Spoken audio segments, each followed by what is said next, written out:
حضرت علی رضی اللہ عنہ نے فرمایا، اگر کسی کی تکلیف دیکھ کر تمہیں تکلیف ہونے لگے تو سمجھ لینا تم اللہ کے بنائے بہترین انسان ہو۔ ایک عورت کی تربیت کا امتحان بہو بننے کے بعد اور اخلاق کا امتحان ساس بننے کے بعد ہوتا ہے۔ گھر سے باہر جاتے ہوئے بیوی کو بتا کر جانا بیوی کی غلامی نہیں بلکہ بیوی کی فکر اور پریشانی کو کم کرنا ہے۔ وہ بیوی بہت خوش نصیب ہوتی ہے جس کی غیر موجودگی میں اس کا شوہر بے چین رہے۔ سورۃ مریم ہمیں سکھاتی ہے معجزے ہو سکتے ہیں۔ اللہ پاک کی رحمت سے کبھی مایوس مت ہونا۔ اللہ پاک اپنے بندوں کو کبھی تنہا نہیں چھوڑتا۔ اللہ آپ کو مشکلات سے نکال سکتا ہے۔ اور پھر اللہ نے فرمایا، اے موسیٰ، میں اولاد کے ذریعے بیٹی بھیجتا ہوں جب میں بے حد خوش ہوتا ہوں۔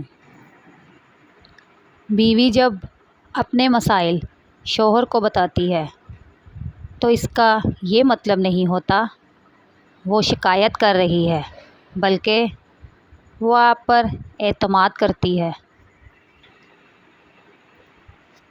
بہترین مرد وہ ہے جو دیر سے ناراض ہو اور جلدی راضی ہو جائے۔ زندگی میں دو چیزوں کی کمی انسان کو اذیت میں ڈالتی ہے۔ ایک رات کی نیند، اگر نیند نہیں تو چہرہ بگڑ جاتا ہے۔ دوسرا من پسند شخص میسر نہ ہو تو زندگی بگڑ جاتی ہے۔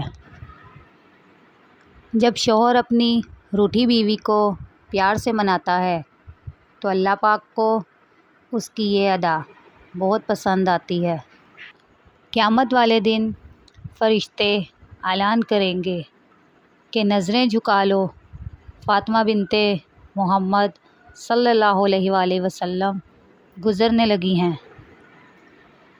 عورتیں کتنی بھی خوبصورت کیوں نہ ہوں وہ پیاری دوپٹے میں ہی لگتی ہیں۔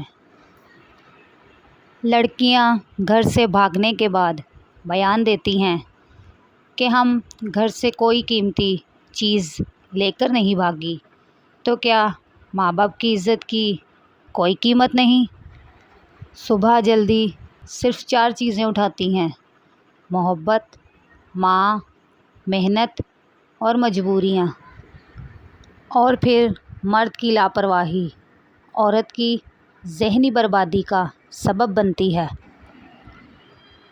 سب سے بہترین تحفہ جو مرد اپنی بیوی کو دیتا ہے وہ اس کا وقت، اس کی توجہ اور اس کا پیار ہے۔ من چاہی عورت کو 1 منٹ دیکھنا مرد کا 24 گھنٹوں تک ڈپریشن لیول مینٹین رکھتا ہے۔ عورت کبھی سمجھ نہیں سکتی مرد تو اپنی پسندیدہ عورت کو چھونے والی ہواؤں کا بھی دشمن ہوتا ہے۔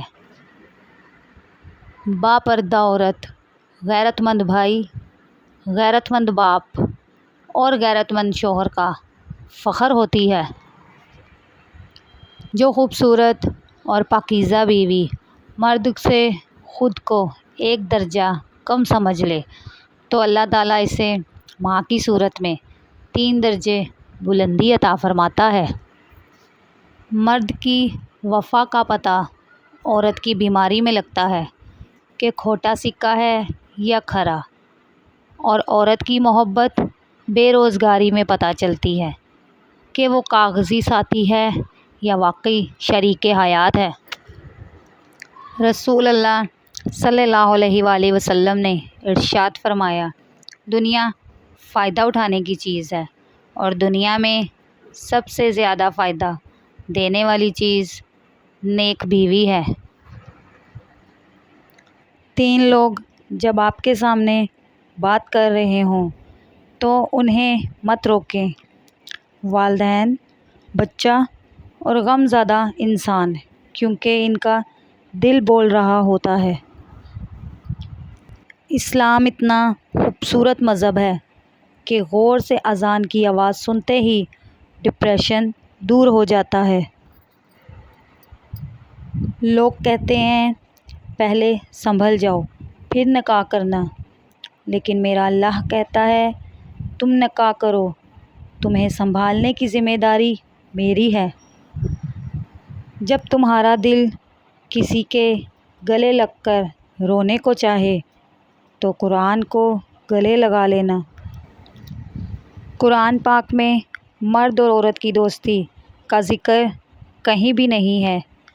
اس متعلق اللہ پاک نے فرمایا، اور جو تمہیں پسند ہو اس کے ساتھ نکاح کرو۔ سورۃ یوسف کی مثال ہے کہ اللہ تعالیٰ ہمیشہ ہمیں ہماری پسندیدہ چیز سے آزماتا ہے تاکہ اس کو پانے کی تڑپ میں ہم اللہ کے اور قریب ہو جائیں۔ حضرت خدیجہ رضی اللہ عنہا نے فرمایا، عورت کے لیے بہترین زیور پردہ ہے، اور پردے دار عورتیں جنت میں میری بیٹی فاطمہ رضی اللہ عنہا کے ساتھ ہوں گی۔ میں نے یقین کے ہر درجے پر اپنے اللہ کو پایا ہے، الحمدللہ۔ باپ اولاد کے لیے وہاں تک ہاتھ پھیلا دیتا ہے جہاں وہ پاؤں رکھنا بھی پسند نہیں کرتا۔ کسی بابا کی شہزادی کو اتنا نہ رلاؤ کہ وہ نماز پڑھتے پڑھتے اللہ کے سامنے تمہیں یاد کر کے روتی رہے۔ توڑنے والے ہزار بیٹھے ہیں، جوڑنے والا صرف اللہ ہے۔